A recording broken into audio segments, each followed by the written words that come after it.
Masih bersama kami di JAK TV di program Suara Jakarta. Ya, Bang Ade, kita memiliki gubernur yang dulu adalah Menteri Pendidikan begitu ya. Nah, apakah nanti ketika Bang Ade ada di Dewan gitu akan mendorong supaya tadi ya data-data yang disampaikan oleh Pak Indra ini bisa segera berubah angka-angkanya?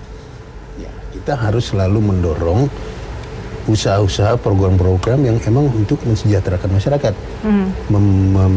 meningkatkan pendidikan terutama pendidikan generasi muda ini, ya tentunya harus, ya dan juga kan namanya DPRD juga kan mitra sejajar pemerintah, ya kan, itu tentunya harus bekerja sama. Jadi PR ya Pak ya untuk mengingatkan tadi terutama tadi soal literasi ya, pasti di DKI Jakarta begitu.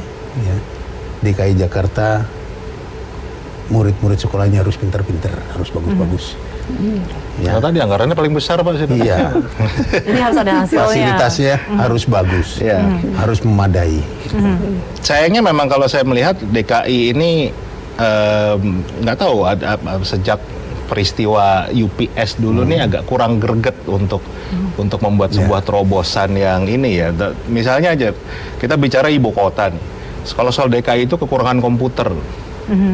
Gitu. Karena nggak pernah belanja komputer, takut untuk beli komputer. Kasus-kasus yang dulu ya kan? Itu ya korupsi ya, UPS ya. Gitu.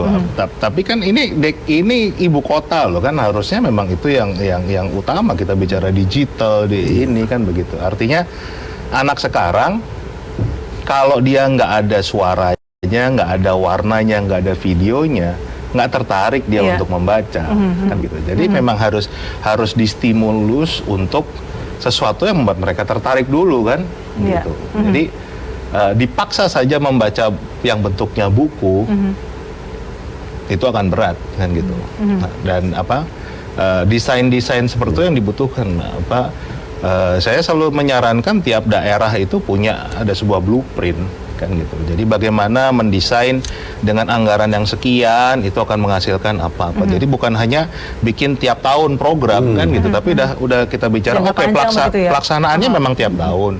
Tapi kita punya sebuah blueprint gitu. Artinya yang mau dibangun, jangan sampai kita mau bangun 3 kamar tapi ternyata anggarannya sama yang berdiri cuma 1 kamar. Kan ada problem. Tidak ada korupsi di situ, tapi kan tidak efisien kan gitu. Itu salah satu bentuk ininya ya. Oke. Mungkin dalam hal ini diperlukan juga kreativitas tadi disampaikan oleh Pak Indra begitu ya Bu ya. Apakah sudah ada terobosan-terobosan seperti itu begitu selain tadi melakukan kolaborasi, tapi juga harus ada tadi ya gimmick-gimmick supaya bisa meningkatkan literasi terutama di Jakarta. Baik. Kami juga sebetulnya mewajibkan kepada guru-guru bahwa mereka mendapat tunjangan kinerja daerah, ya. Jadi tunjangan kinerja itu adalah untuk kinerja guru, ya, bukan untuk hal konsumtif seperti itu. Jadi kita pantau apakah ketika mereka mendapat tunjangan kinerja daerah, adakah buku yang sudah dibeli, adakah buku yang sudah dibaca. Tercantum memang bahwa TKD itu untuk membeli buku begitu Bu? Tidak. Karena itu kan namanya tunjangan kinerja daerah. Berarti kan kinerjanya, tunjangan untuk mereka meningkatkan kinerja seperti itu sebetulnya dasar pemberian TKD itu ya. Sehingga sebetulnya kita di arahan-arahan ke kepala sekolah, guru-guru, apalagi Pak Kepala Dinas kita juga sangat konsen terhadap itu ya. Bahkan beliau selalu ketika ada arahan misalnya, mereka selalu membawa buku. Beliau membawa buku. Coba baca buku ini gitu loh. Ini sangat bagus sekali. Ya, selain untuk membacanya juga ini untuk guru-guru meningkatkan kemampuannya dalam hal mereka memberikan pembelajaran kepada peserta didik seperti itu. Jadi itu selalu memang kita gaungkan seperti itu. Mudah-mudahan nanti betul kata Pak Indra ya bahwa dengan contoh ya mudah-mudahan anak-anak kita juga. Contohnya kita di rumah Pak, ketika kita membaca buku, anak kita akan melihat, akan melihat. Mereka akan meniru Pak, ya. Kalau bapak ibunya main HP, anaknya juga ikut main HP.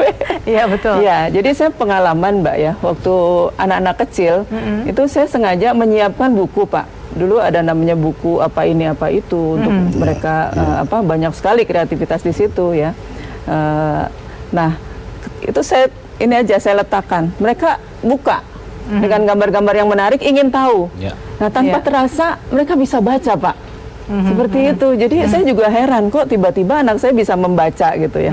Itulah mungkin kita perlu juga mengembangkan perpustakaan-perpustakaan yang menarik di sekolah-sekolah seperti itu. Jadi kami suka mengajak juga melalui. Tapi sebenarnya modalnya ada kan Bu, kalau anggarannya sebetulnya. Tadi kan Bang Adi sempat menyinggung soal anggaran begitu. Tapi anggarannya sebetulnya ada kan untuk hal seperti itu kan. Jadi sekolah bisa melalui dana BOS dan BOP mereka bisa menganggarkan untuk membeli buku perpustakaan seperti itu ya. Jadi sebetulnya kreativitas kepala sekolah yang kita tuntut di sini, dan juga bagaimana mereka memantau bagaimana guru dan peserta didik ini untuk gerakan literasi ini seperti itu.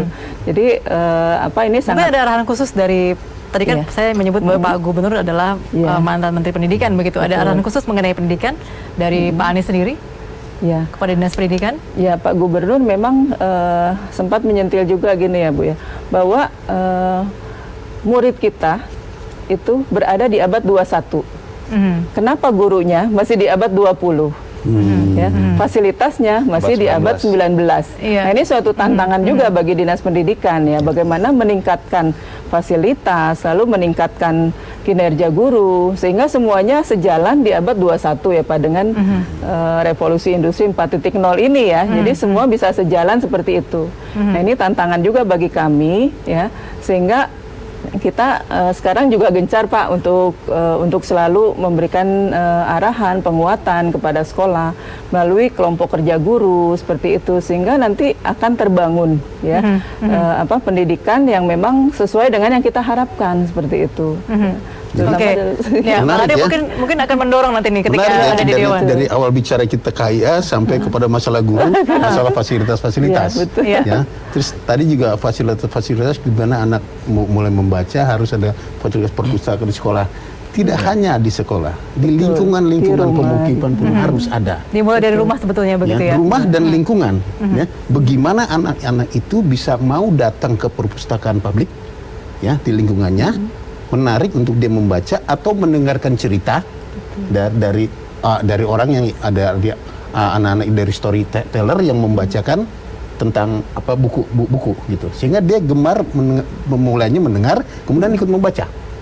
Karena yang kita tuntut tadi bukan hanya yang diucapkan tadi 2017 anak pintar berhitung, anak pintar ini enggak, anak juga harus diajarkan tanggung jawab sosial, harus diajarkan gimana mencintai bangsanya.